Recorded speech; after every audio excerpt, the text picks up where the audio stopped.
The Little Lamb by Judy Dunn. Photographs by Phoebe Dunn. My mom loves this story. Let's begin now. One afternoon in early spring, Emmy walked over to the Weatherby farm. There were 20 newborn lambs in the flock, and Emmy couldn't wait to see them. That's a nice farm, isn't it, folks? All the lambs had long, wobbly legs and little pointed hooves. Most of them were white. A few were black. Emmy stood on a rock and watched them follow their mothers into the barn. Mother sheep usually keep their babies close to them, but one little white lamb wandered away from the flock. He seemed to be lost. "Bah!" he cried. Emmy jumped off the rock, and the little lamb ran right up to her. Mrs. Weatherby asked Emmy if she would like to take care of the lamb until he was big enough to come back to the flock. He had a twin brother, and their mother did not have enough milk for 2 babies. Emmy was so happy, she bent over and kissed the little lamb. Then she gently picked him up and carried him home.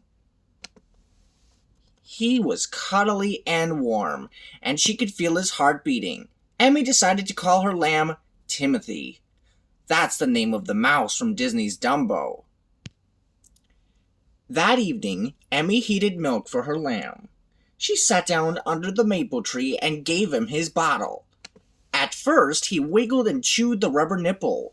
Warm milk dripped all over Emmy. But Timothy quickly learned to sit still and drink his milk. Emmy was a good mother to Timothy. She fed him twice a day and gave him plenty of love. Soon, Timothy followed Emmy everywhere she went. By summertime, the little lamb didn't need to drink milk from a bottle anymore. He was big enough to eat grain out of a dish. His fleece had grown thick and woolly. Emmy put a collar and bell around Timothy's neck. He slept in the barn, curled up in the warm straw outside the horse's stall. On sunny summer days, Emmy and Timothy went to the fields together. While they played hide-and-seek, Midnight the cat chased after bumblebees. Emmy would hide in the tall grass, but sooner or later, Timothy always found her. I love hide-and-seek. When Timothy was tired, he plopped down to rest on Emmy's lap. Sometimes Emmy liked to make dandelion chains and pretend that she was a princess. The only trouble was Timothy ate the dandelions. That's because Timothy's a sheep. When Emmy wasn't around to play, Timothy always seemed to get into mischief. He would rub his back against the sheets on the clothesline or jump in the laundry basket for a nap. One morning, Timothy tipped over a basket on the porch. Bumpity bumpity bump. A whole bushel of apples bounced down the steps. Whoops. Then Timothy scampered into the garden. He ate the tops of all the radishes and trampled the lettuce plants. After that, he started eating the primroses. Boy, he's hungry, Emmy found Timothy hiding behind the house, full of vegetables and flowers, and feeling quite sick. She poured some medicine into a spoon. Timothy swallowed it all. Oh, that's helpful. The next day, Timothy was feeling fine. Emmy decided to give him a bath. She wanted him to look his best because they were going to a birthday party. Birthday parties are exciting. Emmy filled the washtub with warm, soapy water and scrubbed Timothy's ears and chin. She shampooed his fleece until it was soft and white. Then she rubbed him down with a fuzzy towel. Later on, when he was dry, she combed his woolly coat.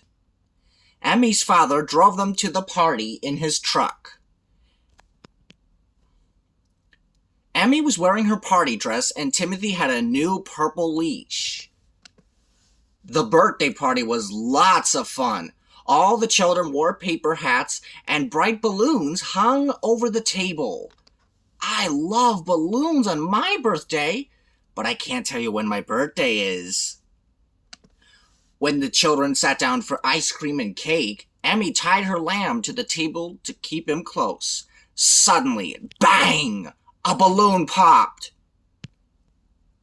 The loud noise frightened Timothy. He tried to run away.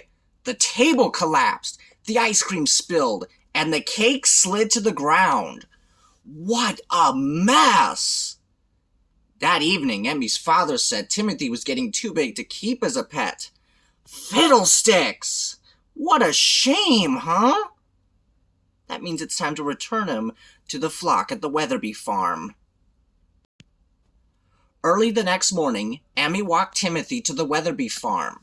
She hugged Timothy's woolly neck and promised to visit whenever she could. Then she took off his purple leash, and Timothy scampered out to meet the flock. He buried his nose in a clover patch and grazed with the other sheep in the morning sun. Timothy was back where he belonged.